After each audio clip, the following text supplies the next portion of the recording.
Facilitator या सहजकर्ता की भूमिका निभा पाना एक कौशल है।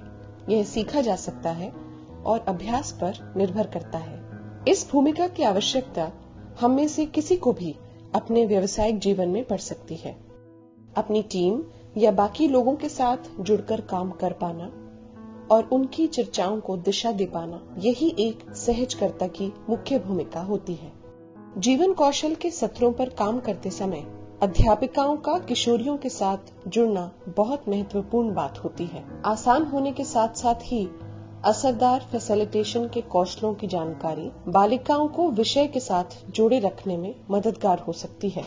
ऑक्सफोर्ड एडवांस्ड डिक्शनरी के अनुसार एक फैसिलिटेटर यानी कि सहजकर्ता की परिभाषा कुछ इस तरह से है।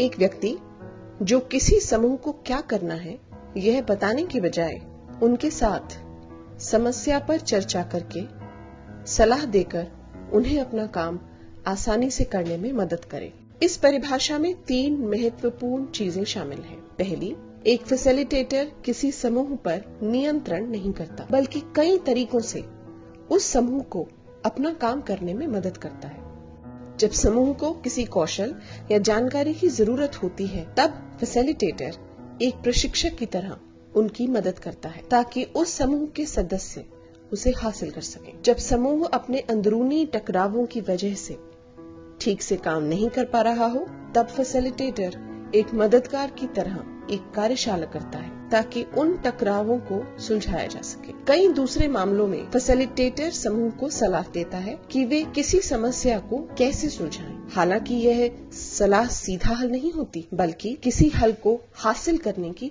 प्रक्रिया होती है।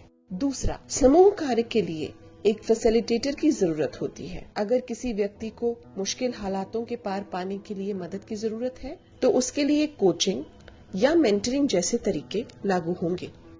तीसरा, हालांकि यह परिभाषा साफ तौर पर इस बात का जिक्र नहीं करती कि एक फैसिलिटेटर को संबंधित समूह का सदस्य नहीं होना चाहिए, पर अक्सर ऐसा ही होता है।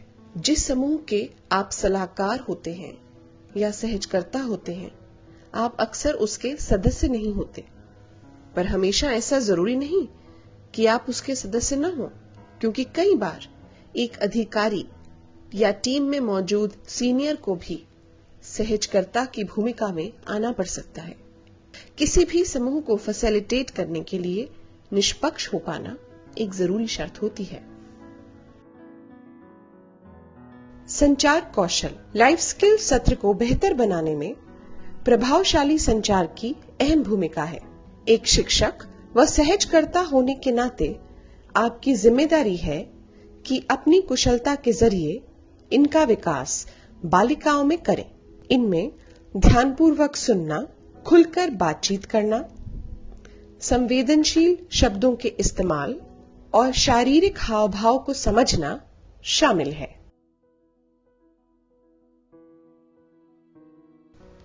सक्रिय होकर सुनना। एक अच्छी सहजकर्ता व एक अच्छी उत्प्रेरक सुनने के महत्व को समझती है। यह सुनने से भी ज्यादा महत्वपूर्ण है। सुनने का मतलब है कि आप कम बोलें और ज्यादा सुनें। क्या कहा जा रहा है उस पर ध्यान केंद्रित करें। बोलने वाला क्या महसूस करता है इसके बारे में सोचें और स्वयं को उसकी जगह रखकर देखें। जब आपको कोई बात समझ न आए तो सवाल करें। अपने सवाल को आसान और समझने लायक बनाएं। बोलने वाले को या बालिका को इतना समय दें कि जो वो कहना चाहती है वो कह सके।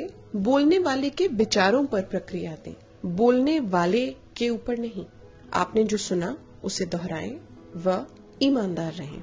जब बालिकाएं बात करती हैं तो यह बहुत अहम होता है कि जो बात वह कर रही हैं उसे सुना जाए। एक अच्छी श्रोता बातों को सुनती है और सहायक होती है। जब आप सुन रही होती हैं तो आपको यह नहीं सोचना चाहिए कि अब आप इसका जवाब क्या देंगी, बल्कि आपको इस भाव से सुनना चाहिए कि जो बोलने वाला है वो इस वक्त किस मनस्थिति में है। आप एक अच्छी श्रोता की तरह उस तक पहुंच पाएं। खुला संचार। एक अच्छे उत्प्रेरक के पास जरूरी नहीं कि सारे जवाब हों। वह बालिकाओं से या सुनने वाले से चर्चा कर उन्हें खुलकर अपनी बात कहने के लिए बढ़ावा देता है, न कि उस प्रक्रिया में रुकावट बनता है। संचार में रुकावट के कई कारण हो सकते हैं, जैसे यह जताना कि आपको सब पता है। उदाहरण, तुम्हें यह करना चाहिए। दूसरों के बारे में धारणाएं बनाना। उदाहरण, ये तो गलत है। किसी को बताना कि उन्हें कैसा महसूस करना चाहिए। उदाहरण, नहीं नहीं, तुम्हें ऐसा महसूस नहीं करना चाहिए। वह किसी विषय को इसलिए बदलने की कोशिश करना क्योंकि आप उससे असहज हैं। उदाहरण, हम इसके बारे में बात नहीं कर सकते। खुले और सहायक संचार के उदाहरण कुछ इस तरह हो सकते हैं, जैसे कि क्या तुम इसके बारे में और कुछ बताना चाहोगी? तुम इसके बारे में क्या महसूस करती हो? तुम्हें क्या लगता है? तुम्हारी समस्या का समाधान किस तरह हो सकता है? तुम जब इस विषय पर बात करती हो तो काफी उत्साहित लगती हो। ऐसा लगता है तुमने बहुत मजे किए। अभी के लिए फिलहाल इतना ही। चलिए अब हम लोग अगले अध्याय में मिलेंगे।